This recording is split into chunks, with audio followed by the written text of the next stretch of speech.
আজকে আমরা ক্লাস 8 এর চ্যাপ্টার 4 এর একটি বর্গের অঙ্ক করব। এখানে একটি অঙ্ক দেওয়া আছে 3x + 5y। এখানে যেহেতু প্লাস আছে তাই আমরা a + b স্কয়ার সূত্রটি প্রয়োগ করেছি। প্রথমে আমরা একটি ব্র্যাকেট দিয়ে উপরে বর্গ দিয়ে নিব যাতে আমরা বর্গের সূত্র প্রয়োগ করতে পারি। তাহলে এটা হয়ে গেল a + b স্কয়ারের আকারে। 3x কে সম্পূর্ণটিকে আমরা a ধরব এবং 5y সম্পূর্ণটিকে আমরা b ধরব।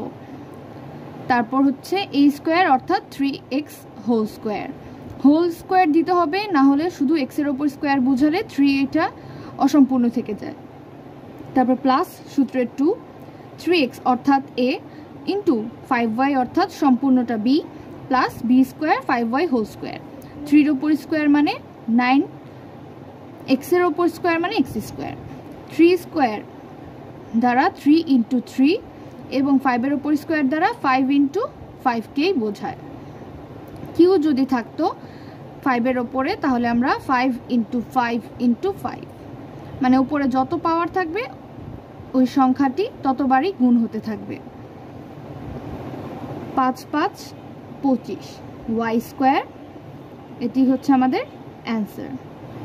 এবং এক্স ওয়াই এখানে গুণ আকারে আছে তাই এই সংখ্যাগুলো একসাথে গুণ করে দিয়েছি। 3 into 2 6 and 6 into 5 30।